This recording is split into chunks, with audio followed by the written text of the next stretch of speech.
الشيطان الرجيم بسم الله الرحمن الرحيم الحمد لله رب العالمين والصلاة والسلام على سيد الأنبياء المرسلين أمة محمد السلام عليكم ورحمة الله تعالى وبركاته. الحمد لله بحرمة محمد يا ربي صلى الله عليه وسلم.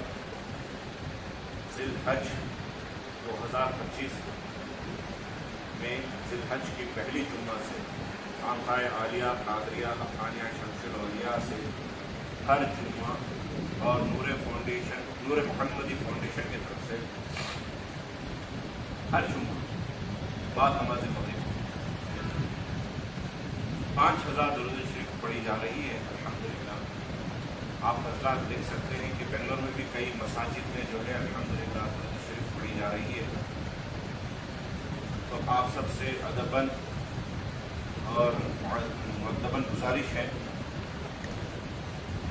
امت محمدی کہلانا آسان ہے، بنا ہڈی کی زبان ہے. کہلانا آسان ہے، عمل کر کے بتانا کٹھن ہے. اگر ہم لوگ الحمدللہ امت محمدی صلی اللہ علیہ وسلم پیشت ہیں تو ہر جمعہ اپنے اپنے مساجد میں سہولت کے حساب سے، جمعہ ہی بول کے نہیں، پیر جمعرات یا جمعہ 3 دن میں سے وہ سبھی ایک دن الحمدللہ اپنے اپنے مساجد درود شریف کی محفلیں سجانے کی کوشش کریں. کوئی چائے پانی بسکٹ کھانا وانا کچھ بھی ضرورت نہیں ہے. بس مغرب کی نماز کے بعد سلام پھیریں اور جو بھی مسجد کے امام صاحب ہیں ان کے لیے ان کو بولیں کہ اعلان کرنے کے لیے مغرب کی نماز سنت اور نوافل کے بعد درود شریف کی محفل ہے 15 منٹ.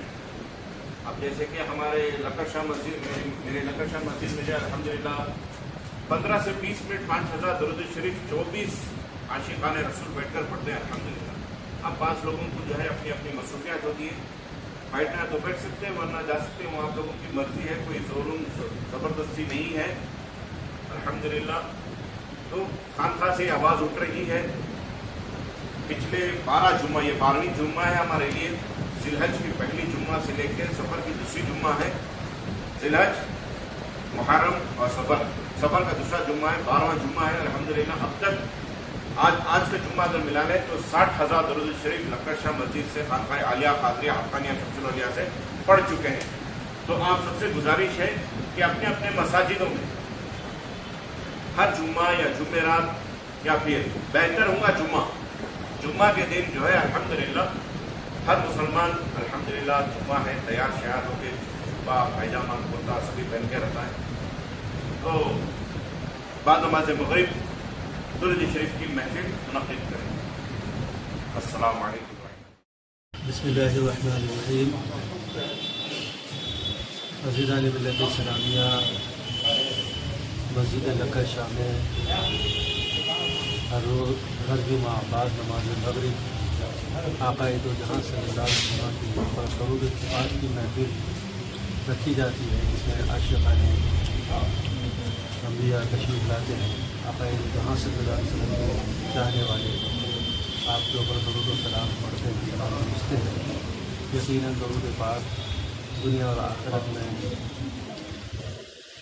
باعث اجر اور باعث ثواب کی چیز ہے.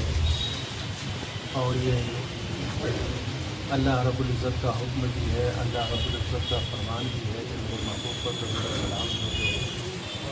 اور درود و سلام بھیجنے میں خود درود پڑھنے والے کے اوپر بھی اللہ رب العزت کا کرم ہوتا ہے، اللہ کے حبیب صلی اللہ علیہ وسلم کا بھی کرم ہوتا ہے. چنانچہ روایتوں میں آتا ہے کہ حضرت سفیان ثوری رحمۃ اللہ تعالیٰ علیہ نے خانہ کعبہ میں طواف کرتے ہوئے ایک نوجوان کو دیکھا کہ جو روتا بھی تھا اور درود پاک پڑھتا بھی تھا. حالانکہ دوسرے لوگ طواف کرتے ہوئے دیگر دعاؤں کو بھی پڑھا کرتے ہیں، لیکن یہ نوجوان صرف درود پاک پڑھتا اور روتا تھا. طواف کے بعد حضرت سفیان ثوری رحمۃ اللہ تعالیٰ علیہ اس نوجوان سے پوچھتے ہیں کہ جناب آپ درود پڑھتے ہیں اور روتے ہیں، اس کا سبب کیا ہے، اس کی وجہ کیا ہے؟ اس نے کہا کہ معاملہ یہ ہے کہ میں اپنے والد کے ساتھ حج کے لیے آ رہا تھا، راستے میں والد فوت ہو گئے تو مجھے بڑی پریشانی ہوئی. اچانک دیکھا کہ والد کا چہرہ بھی سیاہ ہو گیا ہے